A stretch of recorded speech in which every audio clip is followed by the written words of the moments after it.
지난 8월 29일, 만 2주 정도 전이죠. 한국의 목회 데이터 연구소라고 하는 데에서 종교인들에 대한 이제 인식조사 설문이 있었어요.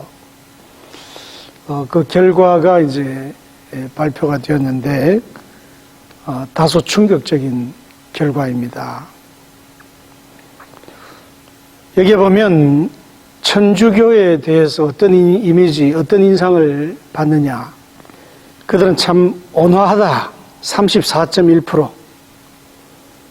그들은 참 따뜻하다, 29.7%. 전반적인 이미지가 온화하고 포근하다, 그런 이미지였습니다. 그럼 불교에 대해서는 어떤 인식이 있느냐. 온화하다, 40.9%. 그 따뜻하다, 27.6%. 비슷하죠. 상당히 긍정적인 이미지가 다소 우세했다, 이렇게 볼 수 있습니다. 근데 교회와 교인에 대해서는 그 이미지가 좀 다르게 나타났어요. 거리를 두고 싶다, 32.2%. 이중적이다, 30.3%. 사기꾼 같다, 그것도 29.1%. 거의 90% 이상이 지금 이런 이미지로 나타났습니다. 상당히 부정적인 이미지입니다. 물론 이것이 오늘날 우리 본국에 한국에서 일어나고 있는 전반적인 국민들의 인식이죠. 종교기관을 보는, 또 종교인들을 보는 그런 인식의 현상이기는 합니다만은, 이곳에 있는 우리들도 또 한국인이니까 우리 이민교회 성도들로서 예외가 아닐 수가 없다, 그런 마음에 참 충격을 금할 수가 없고, 또 우리에게도 그 시사하는 바가 매우 크다, 이렇게 볼 수밖에 없습니다. 요즘 한국에서 이 교회가 세상으로부터 얼마나 지금 비난을 받고 혐오의 대상이 되고 있는지 여러분도 뉴스를 보면서 아시고 계실 거라 생각을 합니다. 언론에서 매일 접해왔습니다. 8월 중순부터 계속해서 그 뉴스거리가 되었어요. 마음이 몹시 무겁습니다. 교회가 정말 잘 처신을 해야 되는데, 우리 이민교회도 마찬가지죠. 교회는 교회로서의 어떤 그 특성과 모습을 가지고 있어야 되는데, 그런 생각이 아주 절절하게 들 수밖에 없습니다. 동시에 다른 한편으로는 매우 안타까움과 또 조금의 화가 날 정도의 분노하는 마음, 이것도 사실 있다고 하는 것을 솔직하게 말씀을 드릴 수밖에 없습니다. 지난번 단체 카톡방에서도 제가 한번 장문에 글을 써서 언급을 했습니다마는, 8월 중순경에 갑자기 한국에서 코로나 바이러스 환자가 막 나타나는데, 일부 몇몇 교회에서 환자가 나왔다라고 하는 핑계를 대서 전국의 모든 교회들을 대면 예배, 현장 예배, 교회에서 모여서 예배하는 것을 강제로 법으로 금지를 시키는 이런 일이 벌어졌습니다. 종교의 자유를 세상 법으로 억압을 한 것이죠. 정말로 몇 교회, 환자가 나온 교회가 한국의 6만 이상의 교회들을 대표하는 교회가 아니거든요. 정말 비율로 따지면 99.9% 이상의 교회들은 힘을 다해서 방역을 하고 예배 드리기 위한 그 지장을 받지 않으려고 개인적으로, 교회적으로 열심히 방역하고 환자가 나오지 않도록 그렇게 고생을 하는데, 그 손에 꼽힐 만한 몇 교회들에서 나온 것, 특히 광화문 집회와 연관되는 그 모 교회, 그 교회와 연관해가지고 전국의 모든 교회를 다 문 닫아버리게 만드는 이런 처사가 벌어진 데 대해서는 매우 유감스럽다 하는 말씀을 드리지 않을 수가 없습니다. 그 몇 교회가 한국 교회 전체를 대표하는 일반화를 해서는 큰 오류고, 그 교회 목사가 모임을 주동해서 했던 것, 저도 그건 찬성하지 않습니다. 매우 잘못한 처신이라고 봅니다. 그렇다고 그 목사가 한국교회 전체 목사의 대표자도 아니고, 제가 언급했죠. 어떤 관공서에 확진자가 나오면 전국의 모든 관공서 문을 닫습니까? 몇몇 식당에 환자가 나왔다고 전국의 모든 식당 다 문 닫으라 그럽니까? 아니잖아요. 조금 지나치다라고 하는 그런 생각을 영 지울 수가 없고, 이것은 자칫하면 신앙을 박해하는, 핍박하는 그런 모습으로 비칠 수도 있다. 물론 우리 교회가 선제적으로 그런 공격을 당하지 않기 위해서 잘 처신해야 됐죠. 그 문제가 있죠. 아무튼 멀리 우리가 떨어져 있지만은 우리의 신앙의 자유도, 또 우리 부모 형제들의 신앙의 자유도 위해서 여러분들이 간절히 기도해 주시기를 당부를 드립니다. 여러분들이 잘 아시는 그 마하트마 간디라는 사람이 있죠. 인도의 델리에 그의 기념 공원이 있습니다. 그 기념 공원에 경구가 하나 새겨져 있는데 7가지 사회악에 대한 문구가 새겨져 있어요. 7가지 사회악이 뭐냐? 첫째가 원칙 없는 정치입니다. Politics without principle. 그 다음에 노동이 없는 부, Wealth without work. 일하지 않고 놀고 먹는 거죠. 양심 없는 쾌락, Pleasure without consciousness. 인격 없는 지식, Knowledge without character. 도덕성 없는 상업, Commerce without business. 비즈니스 아니죠. Commerce without moral, 이런 되겠죠. 인간성 없는 과학, Science without humanity. 그리고 마지막으로 뭔지 아세요? 희생 없는 예배, Worship without sacrifice. 다른 것은 제가 주목이 되지 않지만 지금 현 상황에서 또 우리의 신앙적인 입장에서 보면 제일 첫 번째하고 마지막 번째가 눈에 번쩍 떠입니다. 정치가 원칙 없는 정치, 그래서 공정하지 못하고 정의롭지 못하면, 말로는 공정하고 평등하고 정의롭다고 많이 외쳤는데 지금 또 법무장관 아들 문제로 아주 시끄럽더라고요. 젊은 우리 20대 30대 남성들이 아주 분통을 터뜨립니다. 군대 가서 그렇게 해보지 못했거든요. 그렇게 휴가를, 전화 한 통화로 휴가 못 받잖아요. 연장을 못 하잖아요.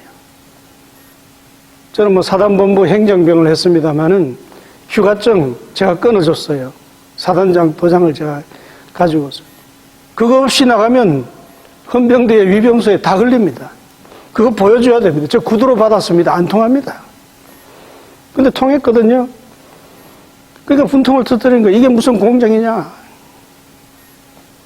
원칙 없는 정치. 우리 신앙인에게는 희생 없는 예배,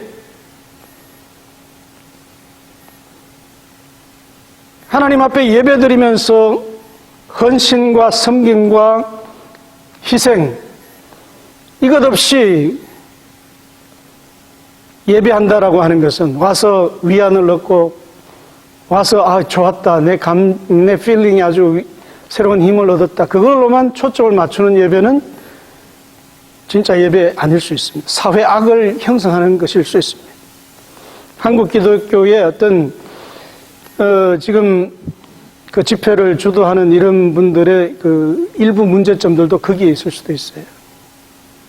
신앙의 참된 그 본질에서 지금 비껴나가 있는, 초점을 잃어버린, 그렇게 잘못되어지면 자칫하면 사회악으로 오인을 받을 수 있고 앞서 그 설문 인식조사에서처럼 가까이 하고 싶지 않다. 이중적이다. 사기꾼 같다. 이런 얘기를 들을 수밖에 없는 것 아닙니까?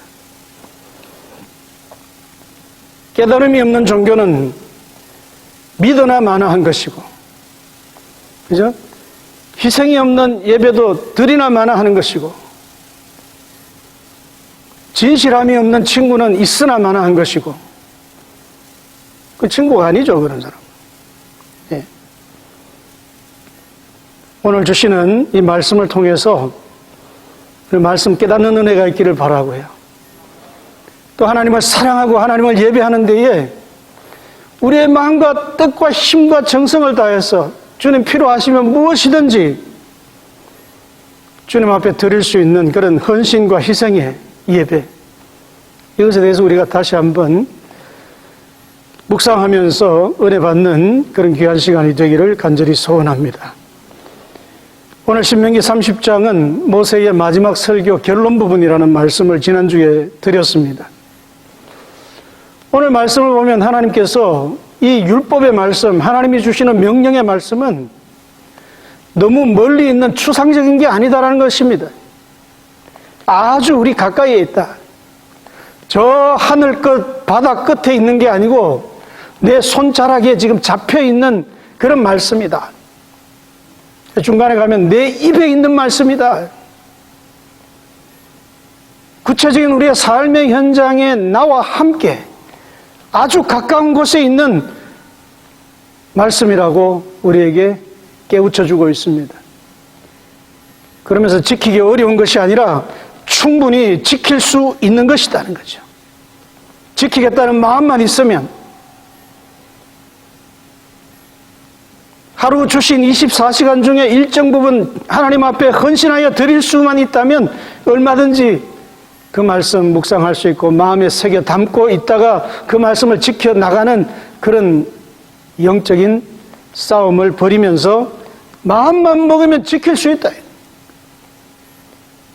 간절한 마음의 소원과 성령님의 능력과 힘을 의지하는 그런 믿음 안에서 감당하고자 하면 하나님이 또 힘을 부어주셔서 그 말씀 안에 그하도록 지켜주신다라는 거죠.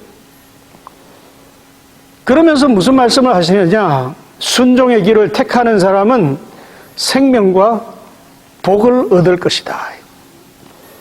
그러나 반대로 하나님을 등지고 불순종으로 살아가는 사람은 사망과 저주를 피할 수가 없다. 이렇게 말씀을 하고 있어요. 우리는 오늘 이 말씀에서 세 가지 신앙적인 교훈을 함께 나누려고 합니다. 첫째, 말씀에 순종하는 삶은 충분히 가능하다. 구체적으로 실천 가능한 것이다 하는 사실입니다. 오늘 11절에 보면 오늘 내가 너에게 명령한 이 명령은 내게 어려운 것도 아니요 먼 것도 아니라고 말씀하고 있어요. 여기 사용된 어려운 것도 아니다 할 때 어려운, 이건 히브리 원어로 팔라라고 하는 단어입니다. 팔라는 어떤 뜻이냐면 인간적으로는 도저히 어찌할 수 없는 너무너무 기이하고 듣도 보도 못한 것이고, 이것이 팔라라는 뜻이에요. 사람으로서는 도저히 감당할 수 없는, 그거 한다 그러면 그건 더 이상 사람이 아닌 그런 수준의 것이 어려운 팔라의 의미라고 하는 것입니다. 근데 말씀은 팔라가 아니라고 그러잖아요. 팔라가 아니다. 도저히 인간으로서 감당할 수 없는 것이 아니다. 감당할 수 있는 것이다. 말씀이 너무 어려워서 깨달을 수 없는 지경에 멀리 떨어져 있는 것도 아니고 순종할 수 없는 불가능한 명령을 하신 것도 아니다는 그런 말씀입니다. 실제로 하나님의 이 말씀을 계시의 말씀이라고 그러잖아요. 계시. Revelation.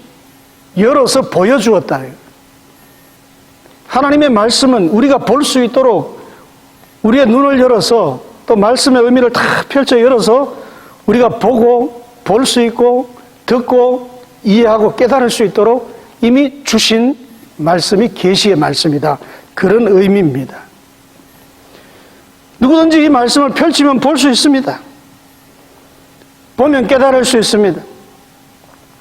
물론 사람에 따라서 조금 상대적일 수는 있습니다. 신학을 전문적으로 공부한 어떤 학자나 또 목회자 이런 분하고 오늘 막 이제 교회 처음 온 초신자하고 말씀을 깨닫는 정도는 조금 차이가 날 수는 있겠지요. 또 신앙의 연조가 오래되었다고 할지라도 또 직분이 있다고 할지라도 그 심령이 완악한 상태에 있으면 영적인 분별력이 없어지게 됩니다. 심령이 완악하고 심령이 교만하면 그 말씀이 보이지 않고 들리지 않고 깨달아지지 않아요. 아무리 들어도 깜깜한 것입니다. 신앙의 연조가 해결해 주는 것이 아니에요.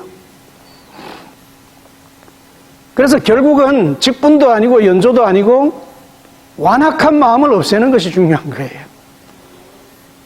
말씀은 이미 열어 보여주셨으니까 그 말씀을 마음으로 활짝 열고 보려고 하고 깨달으려고 하는 사모하는 마음이 있으면 정말 모르겠으면 들고 와서 아유 목사님 이거 무슨 말입니까? 물어보는 열정도 생길 수 있잖아요. 아이고 나 창피한데요. 성령님 이게 무슨 뜻입니까? 성령님이 깨닫게 해주시는 영이라고 하셨으니 저에게 빛을 비추어 주시고 조명해 주시고 깨닫게 해 주십시오. 그럼 간절한 마음을 가지고 성령님의 도우심을 구하면서 말씀을 보게 되는 그 열정, 그 마음, 예수님이 말씀하신 대로 옥토의 마음을 준비하는 것이죠. 어린아이와 같은 마음을 준비하는 것이죠. 성령님을 전적으로 의지하고 성령님의 그 지혜의 영으로 말씀을 깨닫고자 하는 그런 갈급한 심령, 사모하는 심령, 그거면 볼 수 있고 깨달을 수 있고 이해할 수 있다는 것입니다. 12절에서 14절 말씀에 보면 좀 긴 말씀이지만 하늘에 있는 것도 아니다. 아유 나는 저 하늘 위로 올라가서 말씀 못 가지고 오겠네. 누가 나를 대신해서 올라가서 그 말씀 가져다가 내게 알려줘서 내가 지켜 행할 수 있도록 해주지 않을까? 안 그러면 나는 못해. 또 뭐라고 하십니까? 저 말씀은 바다 밖에 있는 것이 아니다. 아이고 나는 저 바다 멀리 나는 못 가니 누가 대신 가서 저 바다 끝자락까지 가서 말씀을 가져다가 나에게 들려주고 깨닫게 해주어서 행할 수 있도록 해주면 몰라. 안 그러면 난 못해. 그럴 말씀이 아니다라는 것입니다. 14절에 뭐라고 합니까? 오직 그 말씀이 내게 매우 가까워서 내 입에 있으며 내 마음에 있은즉 내가 이를 행할 수 있느니라. 나의 입에 있다는 것입니다. 말씀은 무슨 뜬구름 잡듯이 저 어디 하늘 끝에 아무리 손을 펼치고 눈을 비비고 봐도 보이지도 않고 잡히지도 않는 그런 말씀이 아니라 우리 현실적인 삶의 매우 구체적인 삶의 현장에 가까이에 임하여 있다는 겁니다. 이미. 그러므로 하나님의 말씀은 over there에 있는 게 아니라 here, right here, 바로 여기 내 삶과 함께 여기에 있다라고 우리가 고백할 수밖에 없는 것이에요. 여러분 구체적으로 내 입에 있다고 말씀하십니다. 이걸 깨달았던 시인은 뭐라고 고백합니까? 시편 19편에 가면 이 말씀이 내 입에 송이꿀보다 더 달도다 그랬습니다. 송이꿀보다 더 달도다. 하나님의 말씀을 귀로만 듣고 흘려버릴 것이 아니라 이 말씀을 마음에 담는 작업을 자꾸 해야 돼요. 내 마음에 있느니라. 그건 어떻게 해요? 묵상하네요. 묵상. 메디테이션. 메디테이션의 어원이 메디신에서 나왔잖아요. 여러분 메디슨, 약을 먹고 물을 같이 마셔서 안에 들어가면 먹으면 그 속에서 약이 싹 녹아서 흡수가 되면서 비로소 약 효과가 온몸에 영향을 주게 됩니다. 그러면 통증을 이기게 되고 병을 이기게 되는 그런 약의 효과를 보는 거예요. 먹어야 되는 거예요. 먹어야.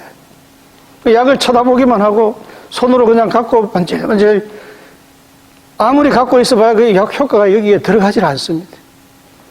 하나님의 말씀을 내 입에, 내 눈으로, 내 귀로 했으면 이제는 마음으로 묵상의 단계예요. 묵상의 단계. 내 마음에 있다라고 하는 것은 묵상을 통해서 내 마음에 담는 것입니다.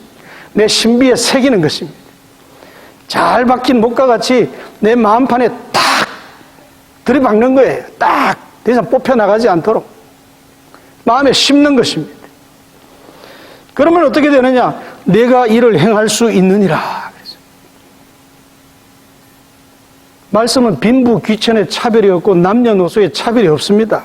누구든지 모든 사람이 어린아이의 심령, 옥토의 밭을 준비하는 심령, 성령님의 도우심을 구하는 심령, 좀 창피할 수도 있지만 아이고 장로님 이거 무슨 뜻이에요? 아이고 목사님 이거 무슨 뜻이에요?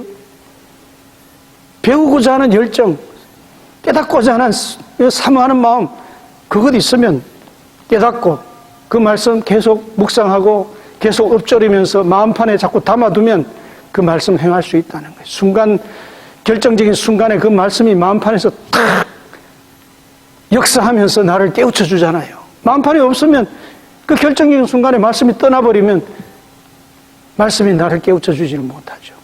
그러면 그냥 깜빡 잊어버리고 아니면 알면서도 아유 하나님 모르시겠지. 내가 모르면 하나님 모르시. 그러니까 설렁설렁 넘어가 버리려고 하는 그런 일에 빠질 수밖에 없다. 우리가 하나님 말씀 깨닫기에 힘쓰고요. 구체적인 삶의 현실에서 그 말씀대로 따라 살아가기를 힘쓰는 그런 성도의 삶이 되시기를 주님의 이름으로 간절히 축원합니다. 둘째로 하나님을 사랑한다는 것은 추상적인 것이 아니라 구체적으로 하나님 말씀에 순종하는 것으로 나타나야 된다. 오늘 16절 말씀을 보면 곧 내가 오늘 내게 명령하여 내 하나님 여호와를 사랑하고 그 모든 길로 행하며 그 명령과 규례와 법도를 지키라 하는 것이라. 내 하나님 여호와를 사랑하고 20절에 가면 내 하나님 여호와를 사랑하고 그의 말씀을 청종하며 그를 의지하라 그랬어요. 여기서 우리가 한 가지 좀 집중해서 발견해야 될 것이 있습니다. 주의 깊게 보면서. 그게 뭐냐 하면 하나님 말씀에 순종해라, 하나님 말씀에 청종해라, 이것보다 앞서 나오는 것이 하나님 여호와를 사랑하고입니다. 말씀 순종보다 앞서야 되는 것이 하나님 사랑하는 것이에요. 하나님 사랑함 없이 말씀 순종 불가능합니다. 만약에 한다라고 하면 그건 진정성이 없는 것입니다. 사랑하지 않는데 어떻게 그 말에 순종이 됩니까? 순종한다면 그건 억지고 무슨 계산이 깔려 있는 거죠. 이게 순종보다 먼저 우선되어야 되는 것이 하나님을 사랑하는 것이다. 오늘 말씀의 순서를 보면. 그러니까 성도의 최우선적인 본분은 말씀 순종하는 삶보다 더 앞서야 되는 것이 하나님 사랑하는 것이에요. 예? 하나님 사랑하는 것이에요. 그러면 그분을 사랑하는 그 마음에 순종하는 마음을 결단하게 되고 그 순종하는 삶으로 그 마음에 끌려가게 되어 있는 거예요. 하나님을 사랑하게 되면. 하나님을 사랑한다는 것은 추상적인 것 아닙니다. 사랑하면 말씀 귀담아 듣게 되어 있고 그 말씀 어찌하든지 순종하려고 하고 자연스럽게 그 결과로 이어질 수밖에 없다. 구체적인 삶에서. 하나님 사랑 어떻게 사랑해야 되지? 추상적으로 그렇게 생각할 것이 아닙니다. 아주 구체적인 거예요. 말씀 순종하는 거죠. 예수님 그렇게 말씀하셨습니다. 요한복음 15장 10절에 내가 아버지의 계명을 지켜 그의 사랑 안에 거하는 것 같이 너희도 나의 계명을 지켜 내 사랑 안에 거하라. 예. 하나님 아버지와 예수님의 사랑의 관계가 어떻게 성립이 됐느냐? 사랑의 관계로 탁 하나가 되어 있으니까 자연스럽게 그분의 말씀에 순종하는 삶으로 예수님이 계속 팔로우업이 됐다는 것이죠. 어디까지? 십자가의 죽으심까지도 그분의 명령을 불순종하면 오게 될 형벌과 심판이 두려워서 한 게 아니라 그분을 사랑하기 때문에 그것이 그분의 뜻이니까 그 아버지의 뜻에 순종해서 십자가의 고난의 잔을 마시게 되었다. 아버지의 뜻대로 하옵소서. 고난의 잔이 지나갔으면 좋겠지만 내 원대로가 아니라 아버지의 원대로. 아버지 원하시면 제가 그것을 짊어지겠습니다. 그렇게 된 거 아닙니까? 같은 원리입니다. 예수님이 너희가 나를 사랑한다는 것 어떻게 내 계명을 지키는 것으로 내 안에 거하는 것이 되는 것이다. 그렇게 말씀을 하신 것입니다. 사도 요한은 성도들에게 같은 원리를 이렇게 말씀합니다. 요한 1서 5장 3절에 보면 하나님을 사랑하는 것은 이것이니 우리가 그의 계명들을 지키는 것이라. 그러면서 덧붙여서 그건 어려운 것이 아니니라 이래놨어요. 오늘 말씀은 똑같은 의미예요. 사도 요한. 사도 요한 사랑의 사도 아닙니까? 하나님을 내가 사랑한다라고 하는 그 증거는 딴 거 없습니다. 하나님 말씀 자연스럽게 이제 하나님 말씀에 관심이 가고 하나님 말씀을 생명같이 귀하게 여기고 그 말씀 붙들고 순종하고 살려고 몸부림치고 영적인 싸움을 하고 그게 하나님 사랑하는 거예요. 그게 하나님 사랑. 그러기 위해서 거기서 오는 어떤 손해가 있어도 말씀대로 가는 길에 방해가 되면 감수하고 그게 희생이죠. 희생하는 사랑이죠. 하나님을 위해서. 우리 모두가 하나님을 사랑하고 나아가 하나님을 사랑하는 증거가 말씀에 순종하는 삶으로 나타나는 귀한 성도들이 되기를 주님의 이름으로 간절히 축원합니다. 셋째, 순종이냐 불순종이냐 그 선택은 우리가 하게 되어 있습니다. 그런데 그 결과는 어떻게 되느냐? 불순종의 결과는 내가 책임져야 됩니다. 그런데 순종의 결과는 하나님께서 책임져 주신다. 엄청난 차이점이 거기서 시작은 똑같지만 내가 선택하고 내가 결정하는 거지만 그 결과에 대해서는 불순종의 결과는 내가 책임져야 돼. 그러나 순종의 결과는 하나님께서 책임져 주신다. 그리고 대단히 중요한 것 하나는 그 결과의 영향은 오늘 나의 시대, 나의 당대에 미치는 것으로 끝나지 아니하고 후손들에게까지 엄청난 영향을 준다 하는 것을 우리가 알 수가 있어요. 오늘 본문 15절에 보면 생명과 복 그리고 사망과 화를 내 앞에 두었다. 그리고 19절에 생명과 사망 그리고 복과 저주를 내 앞에 두었다. 그러면서 이어지는 말씀이 뭡니까? 너와 내 자손이 살기 위하여 생명을 택해라 그랬어요. 너와 내 자손이 살기 위하여 생명을 택하고. 여러분 여기서 중요한 핵심 메시지가 너무 많이 나오는 거예요. 먼저는 살려면 생명을 택해라. 그렇죠. 살려면 죽음을 택하면 안 되죠. 살려면 생명을 택해야죠. 복 받으려면 복을 택해라. 마찬가지입니다. 생명을 택하고 복을 택하는 방법이 뭐예요? 순종하라. 그 다음에 누가 살려고? 네가 살려면. 그리고 그 다음에 또 뭐예요? 너의 후손이 살려면. 딱 붙어서 같이 나오는 거예요. 나 당대로 끝나지 않는다는 것입니다. 나 당대로. 이건 이미 하나님께서 모세를 통해서 이미 말씀하셨어요. 출애굽기 20장 5절 6절에 보면 나를 미워하는 자의 죄를 갚되 아비로부터 아들에게로 3, 4대까지 이르게 하거니와 나를 사랑하고 내 계명을 지키는 자에게는 1000대까지 은혜를 베푸느니라. 아멘.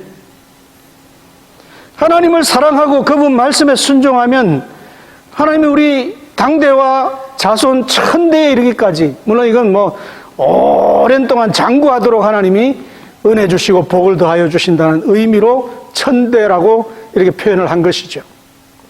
그런데 얼마나 다행스럽고 은혜스러운지 몰라요. 여기 말씀에도 보면 하나님 은혜가 얼마나 많고 사랑이 얼마나 충만한지 보세요. 죄를 갚는 것은 몇 대까지?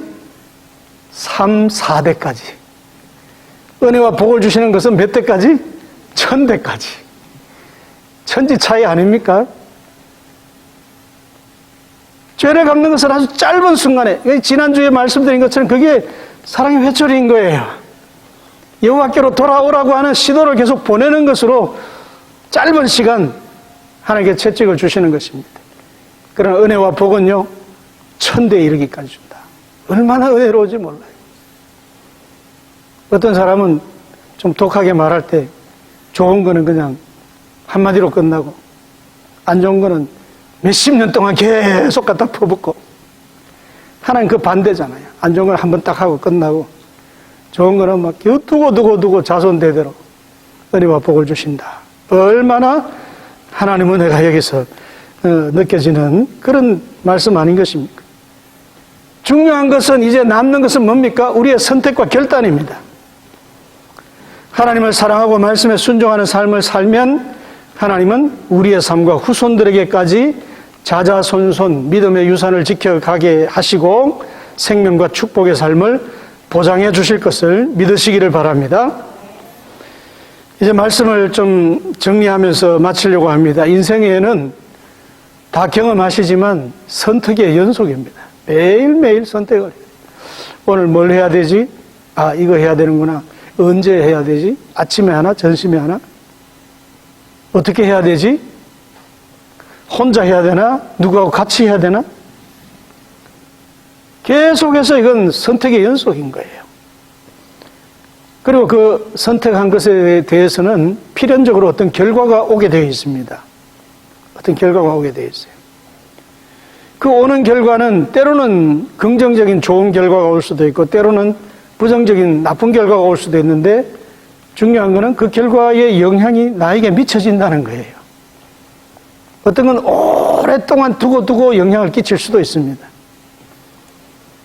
심지어는 당대뿐 아니라 자손에게까지도 미칠 수도 있습니다. 심지어는 영원과 죽음도 갈라놓을 수도 있어요.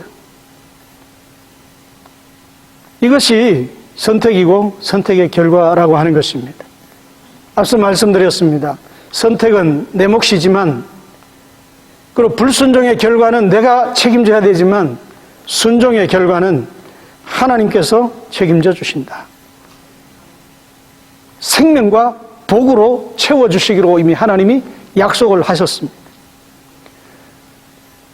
그래서 믿음의 자리를 어떻게 하든지 선택하시고요. 주님의 가장 친근한 친구로 삼고 우리의 믿음을 지켜가는 그 삶을 여러분 선택하고 결단할 수 있기를 바랍니다. 감사한 것은 그 결과를 우리에게 미리 알려주셨다는 겁니다. 결과를 모르면 우리가 선택하는 데에 참 혼동스러울 수 있어요. 그런데 결과를 알려주셨잖아요. 순종은 생명과 복이다. 불순종은 사망과 저주다. 여러분, 이 결과를 이미 듣고도 무엇을 선택하십니까? 주저하시겠습니까? 주저할 이유가 없잖아요. 무엇을 선택해야 될지 고민할 이유가 없잖아요. 결과를 이미 다 들었는데. 결과를 모르면 막 연구해보고 수학 계산도 해보고 누구한테 물어보기도 하고 막 전전긍긍해야 되겠지만 결과를 이미 다 말씀해 주셨잖아요. 누구든지 우리는 순종의 길을 가려고 하는 마음이 충만할 줄로 압니다. 그 마음 변치 마시기를 바랍니다. 끝까지 그 마음 잘 부여잡고요. 말씀 내 입에 부지런히 두고 송이꿀같이 달게 느껴지시는 그 말씀이 되기를 바라고, 지속적인 묵상을 통해서 내 마음에 그 말씀을 두고 말씀을 따라 살아가기를 힘쓰는, 그래서 하나님께서 그 순종의 삶에 대하여 생명과 복으로 채워주시는 우리 당대의 삶, 또 우리 후손들의 삶으로 이어지는 놀라운 은혜와 축복이 함께 하시기를 주님의 이름으로 간절히 축원합니다.